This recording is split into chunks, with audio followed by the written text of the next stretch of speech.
So we've all been there, right? That moment you step into an elevator, maybe a waiting room or, a work event, and your brain just, it freezes up. You want to connect, but there's that little voice whispering, what do I even say beyond just hello?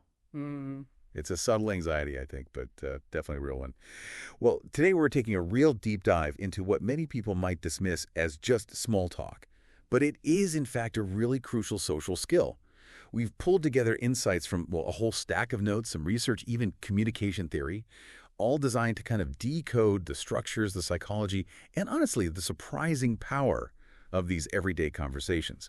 So our mission here is to equip you not just with phrases, but with a deeper understanding so you can transform those, potentially awkward silences into genuine, confident connections. Let's really unpack this. Yeah, it's fascinating, isn't it, how something that seems so insignificant can actually hold such profound social weight. We use small talk all the time, often without even realizing the sophisticated mechanisms underneath it all. Absolutely. So, okay, let's go beyond just the surface definition then. What is small talk, maybe from a deeper perspective, and why is it so, well, indispensable in our daily lives? Well, at its heart, small talk is what linguists sometimes call phatic communication. Hmm. Which means it's not really about conveying deep information, It's much more about building and maintaining social bonds. Think of it like a low stakes. Hmm. Maybe a limbic system handshake. Oh, I like that, a limbic system handshake. Yeah, exactly. It's like a quick subconscious check for safety and connection before you dive deeper. It signals you're available, helps establish rapport, and crucially, it fills those social voids. It's really the essential social lubricant. It just allows for smoother interactions, whether you're meeting someone totally new or just, sharing a space for a bit. That's a brilliant way to put it, limbic system handshake. It really highlights that it's more than just politeness. It's almost like an evolutionary tool for social navigation. Okay. Okay. So if small talk is this kind of foundational social technology, what are the core components? What do we need to sort of wield it effectively? Beyond just knowing what to say, how do we craft it? Right. So we're looking at what you might call the building blocks of conversational comfort. These aren't just common words. They're more like strategic points of entry and expansion. For instance, that classic, how are you? It's more than just a greeting. Right. It's an invitation, isn't it? But how can we make that invitation maybe more specific, more, genuine, so we avoid that automatic fine thanks? Precisely. Yeah. Well, I'm good, thanks. How about you? Is perfectly fine, completely acceptable. Maybe consider adding a specific observation like, how are you holding up with all this rain lately? Or maybe, how are you feeling after that big presentation yesterday? It just shows you're paying attention, right? And makes the exchange feel less transactional. That's a great example, elevating a standard phrase. Okay, what about the perennial, what do you do? How can we navigate that one without it feeling like, well, an interrogation? Good point. Yeah, what do you do for work? Is direct, sure. And the typical response is, I work as a sport. But if you want to soften it, maybe make it more conversational, you could try saying something like, so what keeps you busy these days? Or even, are you working on anything interesting lately? It just allows for a broader answer, Something that isn't just about their job title. I like that. Yeah, it opens the door for a bit more personal connection, not just professional classification. And then, of course, the weather. Nice weather today. Is there any way to make even that feel less like a sort of last resort? Oh, absolutely. I mean, it's universally relatable. That's its strength. So instead of just stating it, maybe link it to an experience like lovely weather today, perfect for a walk, isn't it?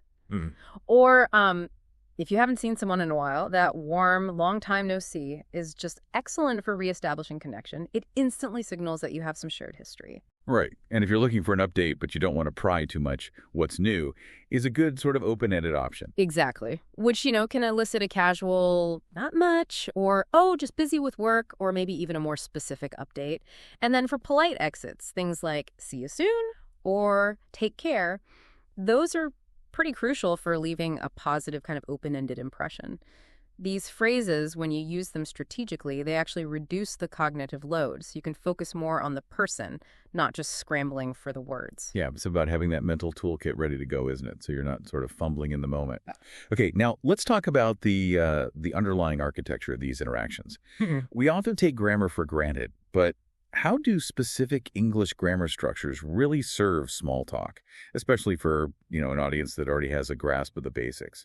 Right, we're not talking about boring conjugation drills here, definitely not. We're looking at how Subtle grammatical choices can really influence connection. Take the present simple tense, for example. It's not just for facts, right? It's the language of routine, habits, general truths. And in small talk, this is incredibly powerful because we often bond over those shared daily experiences or general observations. I work in a bank, she lives in Tokyo, or he studies English every day. These are immediate points of connection. They invite follow-up questions about someone's life rather than just like a single event. That makes perfect sense. Yeah, it's about building a picture of someone's life through their typical actions. But I guess sometimes people might overuse the present simple, right? Like asking about temporary things and then it gets awkward. Exactly. That's a great point. So what do? That's present simple, asking about a general occupation. But if you want to know about current projects, maybe something like, what have you been working on recently? That uses the present perfect continuous. It signals you want a bit more intimate current detail. It's a subtle shift, but it really impacts the conversation's depth. Ah, okay. That's a fantastic distinction. Very useful. And then there are the why questions: what, where, how, who, when, why. We all know what they are, but how do they function as like conversational catalysts? Well, they're the prime information gatherers, obviously, but maybe more importantly, they're open doors. What do you do? Where are you from? How's your day? These aren't just questions, they're invitations, really. Invitations for the other person to share, to elaborate, and to offer hooks for you to kind of thread the conversation along. And on the flip side, then, we have yes-no questions. They're simple, but like you said, often misused. Yeah, they offer a really low-stakes entry point. Are you from here? Do you like this weather? Is this your first time here? Simple stuff. The key isn't just asking them, though. It's being ready to follow up. Because a simple yes or no can just kill the conversation dead if you don't have that next step plan. Right, you need something ready. So it's about understanding that these grammar structures are more than just rules. They are strategic tools, really, for guiding the flow of interaction. This actually elevates our understanding of just everyday speech, doesn't it? Absolutely. They are kind of the invisible scaffolding that supports that spontaneous, genuine human connection. All right, let's try and bring it all together now. We've got the vocabulary, the sort of nuanced grammar. How do we take these building blocks and actually compose a conversation that feels, natural and engaging? Okay, yeah. It's about combining those strategic phrases with an awareness of the grammar we just talked about. So for opening a conversation, instead of just, hi, maybe try adding an observation like, hi there, wow, this coffee shop is always so busy. How's your day going in the midst of all this? Or, hello, nice to see you again. How was your weekend? Something like that. That immediately makes it less generic, doesn't it? Less robotic.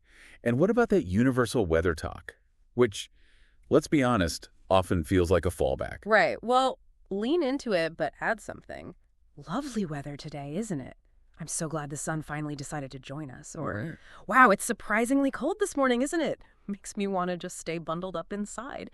The key is just adding that small personal observation or feeling. Makes sense. And for the work study query, how do we make that smoother? Maybe try. So what do you do for work, if you don't mind me asking?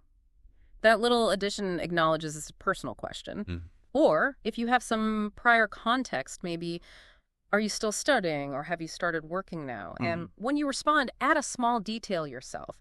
Don't just say, I work at a software company. Maybe. I work at a software company specifically in product development, which, keeps things pretty interesting. Right. Give them something to latch on to. And equally crucial, those graceful exits.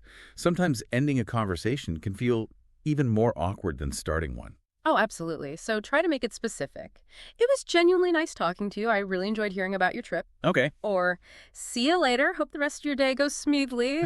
Or maybe, have a great day and good luck with that project you mentioned earlier. These just make the ending feel personal and positive, not abrupt or like you're escaping. Yeah, leaving a good final impression. Okay, now, to really bring this to life, let's maybe hear these elements in action. Could we try a couple of slightly more dynamic role-play examples? Let's imagine we're at, say, a professional networking event. Okay, sounds good. I'm ready. Should I kick it off? Yeah, go for it. Hi there. I don't think we've actually met yet. I'm Expert's Name. What brings you to this event tonight? Oh, hi, Expert's Name. Nice to meet you. Host's name. I work in market research, actually. I always find these cross-industry events kind of fascinating. How about you? What kind of work do you do? Market research. Interesting. I'm in data analytics myself, so I came hoping to connect with some folks in the broader tech space. Have you made any interesting connections so far tonight? That's great. Well, I just spoke to someone from a startup doing AI in healthcare that was pretty thought-provoking, actually. What about you? Anything exciting on your radar from tonight? Okay, let's pause there. See how that moves beyond just the job titles. Right. The questions invite a bit more elaboration. They create threads you can follow. It feels less like an interview, right? Yeah, much more like a mutual exploration, kind of finding common ground. Exactly. It flows more naturally. Okay, let's try another common one. Maybe at the coffee shop, waiting for an order. Okay. Wow, that's quite a line today, isn't it? This place must be really popular. It really is. Yeah, I come here pretty often, actually. It's one of the few places nearby that makes a decent oat latte. Is this your usual morning stop, too, or are you just passing through today? Oh, actually, it's my first time trying it out. Yeah. I usually grab coffee closer to my office, but I heard really good things about this place. Any recommendations for next time? Yeah, first timer. Well, their pastries are surprisingly excellent if you're ever feeling, indulgent. I'm Expert's name, by the way. I work just around the corner from here. Nice to meet you. Host's name. Ah, that's a good tip about the pastries. I'll definitely keep that in mind. Thanks. All right, stopping again. What that shows, I think, is how a simple observation, just about the line, can easily blossom into recommendations, finding out you work nearby, maybe sharing names. It's about finding those little openings. It really is about finding those subtle openings and having the confidence to just go for it. Now, it truly is an art, isn't it? And it definitely has its nuances, especially when we start thinking about cultural differences and maybe some common pitfalls that can derail an otherwise good interaction. Yeah, this is where awareness becomes really, really important to prevent misunderstandings. We know small talk is pretty common in many Western countries, but what else should we be mindful of? Right, so it's prevalent in the U.S., U.K., Australia, places like that. But the style can differ, can't it? Oh, definitely.